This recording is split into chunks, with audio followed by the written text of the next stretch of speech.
Assalamualaikum warahmatullahi wabarakatuh. Perkenalkan, nama saya Arini Hidayati.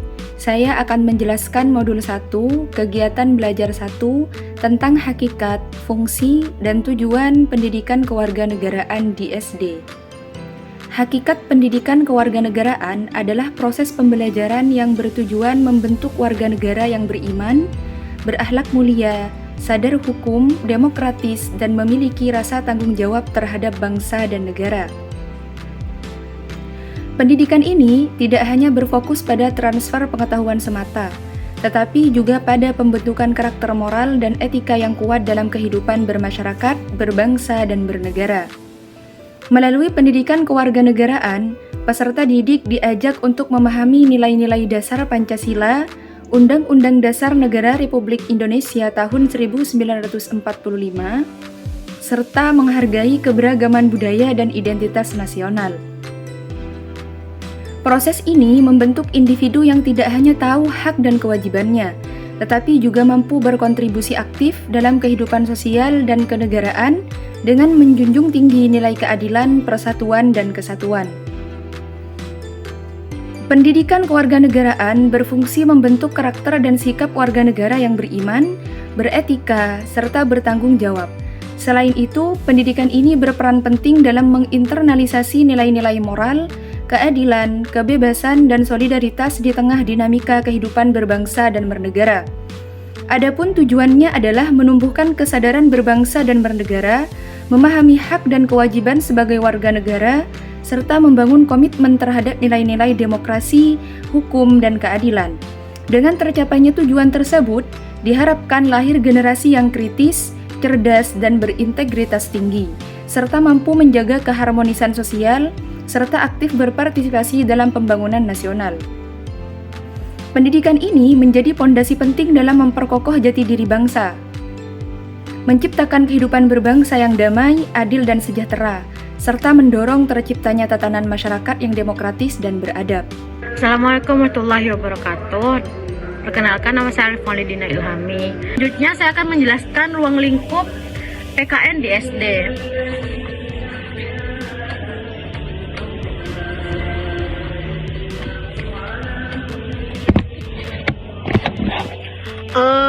Mata pelajaran pendidikan kewarganegaraan merupakan mata pelajaran yang memfokuskan pada pembentukan warga negara yang memahami dan mampu melaksanakan hak-hak dan kewajibannya untuk menjadi warga negara Indonesia yang cerdas, terampil, dan berkarakter, yang diamanatkan oleh Pancasila Undang-Undang 1945.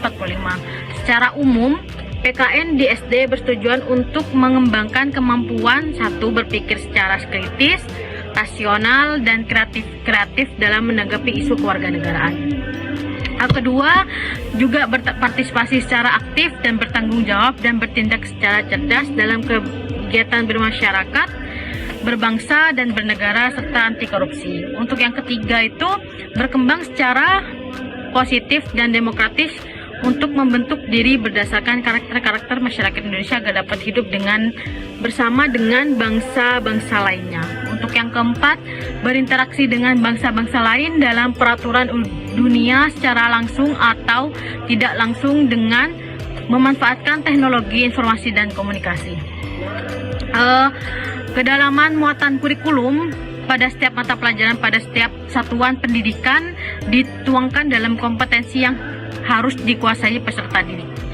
Sesuai dengan beban belajar yang tercantum dalam struktur kurikulum, kompetensi yang dimaksud terdiri atas standar kompetensi dan kompetensi dasar yang dikembangkan berdasarkan standar kompetensi lulusan, muatan lokal, dan kegiatan mengembangkan diri merupakan bagian integral dari struktur kurikulum pada jenjang pendidikan dasar menengah. Struktur kurikulum SD atau MI meliputi substansi pembelajaran yang ditempuh dalam satu jenjang pendidikan selama 6 tahun, mulai dari kelas 1 sampai dengan kelas 6. Struktur kurikulum SD disusun berdasarkan standar kompetensi lulusan dan standar kompetensi mata pelajaran. Banyak di PKN kita pelajari tentang persatuan dan kesatuan bangsa, norma hukum dan peraturan, juga hak asasi manusia, kebutuhan warga negara, konstitusi negara, dan kekuasaan politik, Pancasila, dan globalisasi. Di mana kita akan mempelajari tentang itu di ruang lingkup PKN di SD ini, materi ini. Untuk yang ketiga, saya akan menjelaskan tentang modul 1 KB3, tuntutan pedagogis PKN di SD.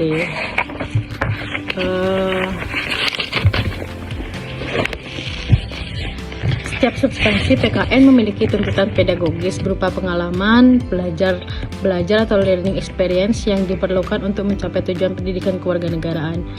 Dalam pengertian ketuntasan penguasaan kompetensi kewarganegaraan yang tersurat dan tersirat dalam lingkup isi kompetensi dasar. Implikasi dari lingkup isi PKN SD atau MI perlu dikaitkan dengan esensi kualitas warga negara yang demokratis bertanggung jawab. Oleh karena itu, guru perlu merumuskan berbagai aplikasi dari tuntutan isi PKN terhadap wawasan demokrasi, sikap demokratis yang tanggung jawab, serta perilaku demokratis. Pada dasarnya, PKN menuntut terwujudnya pengalaman belajar yang bersifat utuh, memuat belajar kognitif, belajar nilai dan sikap, dan belajar perilaku. Oleh karena itu, PKN seharusnya tidak lagi memisahkan dominan-dominan perilaku dalam belajar. Untuk proses pendidikan itu dituntut dan menjadi kepedulian PKN adalah proses pendidikannya terpadu utuh yang juga disebut sebagai bentuk confluent education. Tuntutan pedagogis memerlukan persiapan mental, profesionalitas, dan hubungan sosial guru-murid yang kohesif. Guru yang seyogianya siap memberi contoh dan menjadi contoh. Dalam PKN berlaku pada postulat bahwa value is neither taught nor caught, it is learned. Postulat tersebut mengandung makna bahwa nilai tidak bisa diajarkan ataupun ditangkap sendiri tetapi dicerna melalui proses belajar. Oleh karena itu, menilai harus termuat dalam pelajaran PKN. Untuk standar kompetensi mengenal sistem pemerintah tingkat pusat yang diturunkan menjadi kompetensi dasar mengenal lembaga-lembaga negara dalam susunan pemerintah tingkat pusat seperti MPR, DPR, Presiden, MAM, dan BPK, dan dapat dijabarkan pengalaman belajar siswa mempelajari dokumen tentang pemerintah desanya, kecamatan, beraduensi dengan lurah camat di sekolah atau di kantornya. PKN merupakan mata pelajaran dengan visi utama sebagai pendidikan demokrasi yang bersifat multidimensional karena merupakan pendidikan nilai demokrasi, pendidikan moral, pendidikan sosial, dan masalah pendidikan politik. Namun yang paling menonjol adalah sebagai pendidikan nilai dan pendidikan moral. Oleh karena itu, secara singkat PKN dinilai sebagai mata pelajaran yang mengusung misi pendidikan nilai moral. PKN bermuara pada bentuknya watak Pancasila dalam diri peserta didik. Watak ini pembentukannya harus dirancang sedemikian rupa sehingga terjadi perpaduan konsep moral, sikap moral dan perilaku moral, demokrasi dan bersumber dan Pancasila UUD 1945. Dengan demikian pula kita dapat menegaskan kembali bahwa PKN merupakan suatu bentuk mata pelajaran yang mencerminkan konsep, strategi, dan nuansa konvensional. Confluent education yang memusatkan perhatian pada pengembangan manusia Indonesia. Perkenalkan, nama saya ABD Rohman S. Saya akan menjelaskan tentang pendekatan PKN sebagai pendidikan nilai dan moral di SD. Pendidikan nilai merupakan suatu kebutuhan sosio-kultural yang jelas dan mendesak bagi kelangsungan kehidupan dan berkeadaban karena pada dasarnya pewarisan nilai antar generasi dan dalam satu generasi merupakan wahana sosio-psikologis dan selalu menjadi tugas dari proses peradaban. Pendidikan nilai di Indonesia bersifat tidak sekuler karena negara tidak melepaskan pendidikan nilai keagamaan dari tanggung jawabnya. Dalam konteks itu, maka pendidikan nilai moral di Indonesia mencakup nilai moral keagamaan dan nilai moral sosial dan nilai sosio-estetika. Secara konstitusional, demokrasi Indonesia adalah demokrasi yang teistis atau demokrasi yang berketuhanan yang Maha Esa. Oleh karena itu, pendidikan nilai bagi Indonesia berpijak pada nilai-nilai keagamaan, nilai-nilai demokrasi yang berketuhanan yang Maha Esa, dan nilai sosial kultural yang berbineka tunggal ika. Terdapat 3 teori pendidikan nilai barat, antara lain teori Piaget yang menitik beratkan pada pengembangan kemampuan mengambil keputusan dan memecahkan masalah moral dalam kehidupan dapat diadaptasikan dalam pendidikan nilai di Indonesia. Yang kedua, teori Colbert yang menitik beratkan pada penalaran moral melalui pendekatan klarifikasi nilai yang memberi kebebasan kepada individu peserta didik untuk memilih posisi moral. Yang ketiga, konseptual komponen good karakter dari Licona yang membagi karakter menjadi wawasan moral, perasaan moral, dan perilaku moral dapat dipakai untuk mengklasifikasi nilai moral dalam pendidikan nilai di Indonesia dengan menambahkan ke dalam masing-masing dimensi itu aspek nilai yang berkenaan dengan konteks keagamaan. Proses pendidikan tidak bisa dilepaskan dari proses kebudayaan yang pada akhirnya akan mengantarkan manusia menjadi insan yang berbudaya dan berkeadaban. Proses pendidikan yang memusatkan perhatian pada pengembangan nilai, sikap ini di dunia barat dikenal dengan value education, affective education, moral education, dan character education. Di Indonesia, wacana pendidikan nilai tersebut secara kurikuler terintegrasi antara lain dalam pendidikan agama, pendidikan Pancasila dan kewarganegaraan, dan pendidikan bahasa dan seni. Muatan pendidikan kewarganegaraan secara substantif dan pedagogis mempunyai misi mengembangkan peserta didik menjadi manusia yang memiliki rasa kebanggaan dan rasa cinta tanah air. Assalamualaikum warahmatullahi wabarakatuh. Perkenalkan, nama saya Ahmad Najibul Hoiri. Di sini saya akan menjelaskan tentang pendidikan nilai dan moral dalam standar isi PKN DSD. Menurut Peraturan Menteri Pendidikan Nasional Nomor 22 Tahun 2006, mata pelajaran pendidikan kewarganegaraan merupakan mata pelajaran yang memfokuskan pada pembentukan warga negara yang memahami dan mampu melaksanakan hak-hak dan kewajibannya untuk menjadi warga negara Indonesia yang cerdas, terampil, dan berkarakter. Agar peserta didik memiliki kemampuan sebagai berikut: berpikir secara kritis, rasional, dan kreatif. 2. Berpartisipasi secara aktif dan bertanggung jawab. 3. Berkembang secara positif dan demokratis. 4. Berinteraksi dengan bangsa-bangsa lain dalam percaturan dunia secara langsung atau tidak langsung. Dilihat dari rumus, tujuannya tidak terdapat rumusan bahwa PKN merupakan pendidikan nilai dan moral. Namun bila dikaji secara cermat dan mendasar pada setiap rumusan kualitas, perilaku yang ingin dikembangkan melekat sejumlah nilai dan moral. Dalam ruang lingkup mata pelajaran pendidikan kewarganegaraan untuk pendidikan dasar dan menengah. 1. Persatuan dan kesatuan bangsa, meliputi hidup rukun dalam perbedaan. 2. Norma, hukum, dan peraturan, meliputi tertib dalam kehidupan keluarga. 3. Hak asasi manusia, meliputi hak dan kewajiban anak. 4. Kebutuhan warga negara, meliputi hidup gotong royong.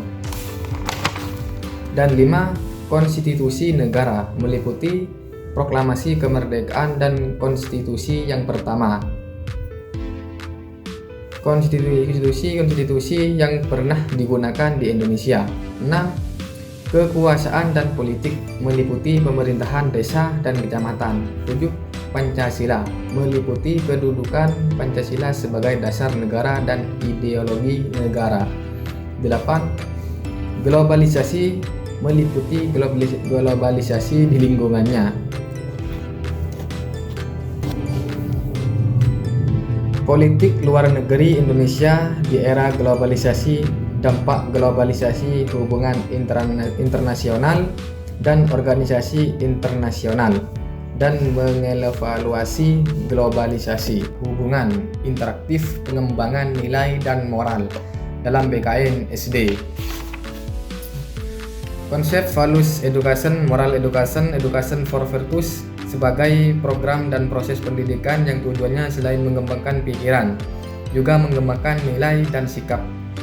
Setiap individu, warga negara seyogianya mengerti dan memiliki komitmen terhadap fondasi moral demokrasi, yakni menghormati hak orang lain, mematuhi hukum yang berlaku, partisipasi dalam kehidupan masyarakat, dan peduli terhadap perlunya kebaikan bagi umum.